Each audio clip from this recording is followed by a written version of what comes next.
Hello, and welcome to today's video concerning feral hog management in Virginia. This tutorial will begin with a crash course in human dimensions, and in using feral hog management as an example case, we will discuss the importance of the application of social sciences to successful management and behavior change, exploring topics like stakeholder engagement and community-based social marketing. Understanding these concepts will hopefully help to guide you when it comes to addressing the public in future conservation matters. To start things off, let's define human dimensions. According to leading expert Michael J. Manfredo, human dimensions is a field of study that applies the social sciences to examine human-wildlife relationships, and, in doing so, provides information that contributes to effective wildlife conservation efforts. Basically, we are attempting to look at what people think and do, try to understand why, and incorporate that into our decision-making process. Think of it as a natural system. In order to have effective management in your native ecosystems, you first have to understand the animals inhabiting those areas, understand why they are choosing the areas that they do, define what resources they are choosing to use, and examine how they interact with other species. All this critical information goes into developing strategies you as managers choose to implement. In gathering this information, we can use it to inform things like private lands conservation and policy interventions, understanding wildlife conservation constituents in conflict, and finding novel ways to bridge the research implementation gap. To effectively address these problems, human dimensionists incorporate social sciences, or particular areas of study that relate to human behavior and society. They offer analytic tools to establish knowledge that can explain or predict patterns of human behavior, providing insight that is vital to the success of conservation efforts. This gives us a better look at the constituents we are dealing with, incorporating a wide range of disciplines, such as psychology, which looks deeper into the mind and human behavior at an individual level. Using feral hogs as an example, why people would incorporate feral hogs into the landscape, and what costs and benefits they weighed mentally in making that decision. Secondly, sociology, which looks at behavior in the context of a group, delving into topics like development, structure, and functioning of society. For example, was the decision to bring feral hogs a product of this person's social group? Was it a social norm in society that was encouraged by peers? What about that society made these people vulnerable to persuasion? There's also political science, which analyzes policymaking strategies of these societies, providing insight into the institutional dimensions of conservation issues. So how are these landowners able to transport feral hogs into Virginia? How are they utilizing the law to allow them to legally hunt feral hogs? How are they playing the system to facilitate this game species? Another would be anthropology, which focuses on the development of human societies and cultures. So how has the local culture grown and developed? What aspects of this culture have encouraged this type of thinking?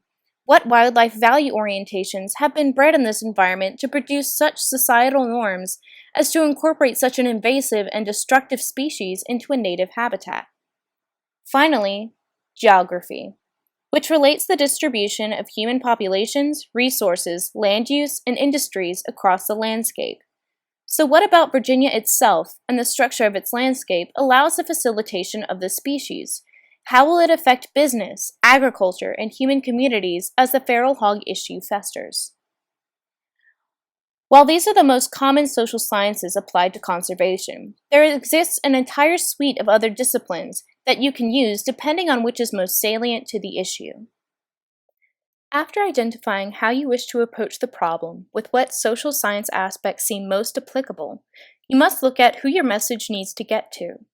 This is where you need to identify important stakeholders, or any person who significantly affects or is significantly affected by wildlife management.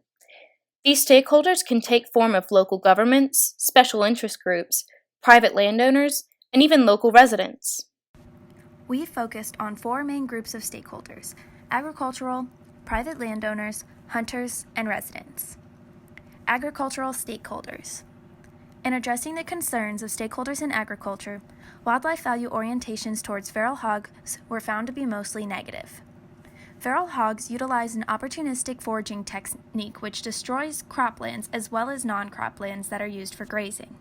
They partake in a behavior known as rooting, which causes holes in the ground.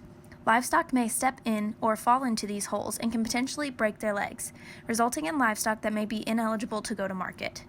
They also predate livestock offspring themselves, especially vulnerable animals such as young calves and lambs. Feral swine are also carriers of zoonotic diseases, many of which were listed earlier. According to a survey, 26% of agricultural extension agents were concerned about disease transmission to livestock through feral swine. All of these things contribute to huge losses in profit for the managers.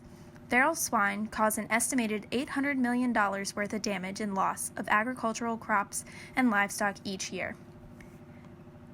Private landowners. Private landowners want pigs on their land because it is a large game species. They can host private hunts and charge over $200 for these hunts. However, there are mixed opinions on this because they also damage areas such as golf courses. They cause damage through rooting and wallowing, which causes both large and smaller holes in the landscape. This can damage ecosystems and lead to feral swine outcompeting other important species or predation. They are also known to be an aggressive species and can cause safety risks to people. There are an estimated $71 million lost in non-crop losses due to damage to wildlife food plots, streams, ponds, wetlands, equipment, vehicles, unpaved roads, fire lanes, and landscaping. Hunters. There are hunters who value feral swine as an important game species and want to keep them around for game purposes. However, feral swine predate various other important game species and have been known to go after fawns. They also destroy the habitat of other game species, which may eventually lead to them outcompeting these species. They are also known carriers of diseases, such as CWD. Residents. Feral hogs have been known to create feelings of fear in residential areas. They pose as a danger to children as well as adults. They can carry zoonotic diseases such as rabies, which is especially a concern for domestic animals as well as people. This causes a loss of economic value due to damaged properties and landscaping. They also cause damage to native plants and contribute to erosion issues, leading to a decrease in water quality for the area. To successfully engage stakeholders in conservation management, it is necessary to follow a series of logical steps. First, evaluate who is affected or can affect management. Second, understand stakeholder views. Third, seek common goals underlying competing stakes. And fourth, communicate and learn from stakeholders. There is a wide variety of stakeholder engagement strategies, each increasing in magnitude of stakeholder participation and responsibility. At the lower end of the scale, we have authoritative strategies, which do not involve stakeholders at all, often alienating them. Next, there is passive receptive, which means that managers keep eyes and ears open, welcoming input from stakeholders, but not actively seeking it. Inquisitive is where stakeholders seek engagement to inform management, but this can lead to unsolicited input. Then there's intermediary strategies, which create more of a dialogue with a two-way communication between stakeholder groups, generally keeping opposing viewpoint groups separated. There's then transactional, which puts all stakeholder groups together and engages both sides of the argument simultaneously. And finally, in co-management, the stakeholders have just as much power and responsibility as the managers. In reality, it is best to use a mixture of these strategies to effectively engage every part of your constituency. Stakeholder engagement techniques include information dissemination, public houses, public meetings, comment solicitation and surveys, workshops, focus groups and task forces, group planning and decision-making, and advisory committees, and negotiated agreements. So now you've decided how to approach the problem, identified the players, decided how to form your team. Now how do you create change? The brunt of what we will be discussing in this crash course is how to address your constituency. How do you get them to buy in on your conservation management strategies? Community-based social marketing. This is a targeted approach to manipulate a specific set of behaviors for desired change and market effectively for that change. See, studies have shown that it is simply not enough for managers to make available the piles of research that backs up their techniques. You need to present it to the public through a couple of steps that will make the desired change more palatable and increase the probability of it taking hold in the community. Step 1. Select a behavior to change. Choose the behavior you would like to promote, making sure that the behavior has a clear end state. Also, try to frame this behavior in a positive way. Step 1. We want to promote a positive attitude for hunters to have against feral hogs in Virginia. It's important to encourage the stakeholders to maintain a mindset that feral hogs are a nuisance species and should not be protected or wanted in Virginia.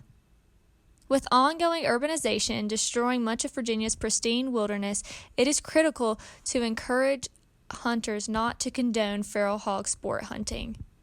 Feral swine are also outcompeting major game species. Reserving resources for important game species is critical to conservation efforts in Virginia. Therefore, discouraging feral hog hunting in Virginia will increase harvest of game species. We want to draw away from money incentives because we fear that landowners will want to introduce hogs for their own personal gain. Protect your land and livestock by electric fencing. While it may seem like an expensive strategy to implement, it is one of the most effective strategies for prevention of land damage and livestock predation. Step 2. Identify barriers and benefits. Find out what prevents people from doing that behavior, and also try to identify what benefits are associated with that behavior.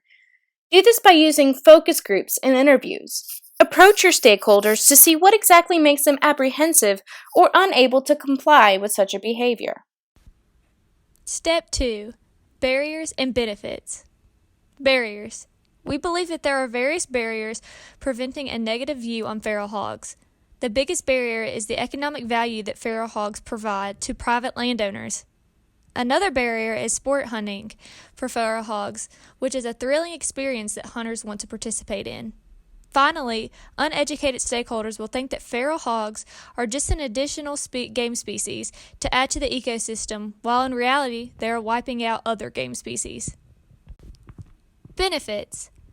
By preventing the immigration of feral hogs, we are protecting our diverse and unique ecosystems in Virginia.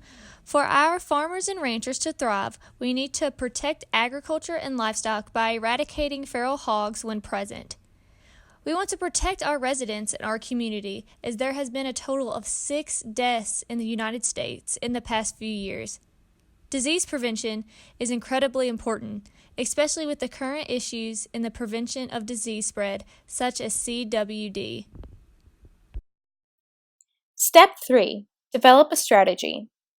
In order to change the intended behavior, use one or more of these 4 methods. Method 1. Communication. When communicating with the public, make sure to know your audience, tailoring your methods to community goals and engaging local leaders. In addition, always cite credible sources, frame your message in a positive light, and make sure your message is specific. Method 2. Commitment. Using the commitment strategy, consider the self-perception theory. If we can provide people with opportunities to engage in sustainable behaviors conveniently, the very act of engaging them will shape their attitudes. Method 3. Prompts. People sometimes need a helpful reminder to enact certain conservation-conscious behaviors, making prompts a necessary tactic in making your behavior stick. Lastly, you can use incentives. Incentives provide motivation for the behavior. When using incentives, make sure they are highly visible and pair it as a reward for positive behavior. The best way to go about this is to use a combination of the 4 methods that were described above. After going through all the facts associated with this case study and thoroughly analyzing all the stakeholders involved, we believe that the best strategy would be to implement communication, commitment, and incentives. This ensures that the general public understands the scale of the issue, as well as what they can do to help lessen the impact that feral hogs have.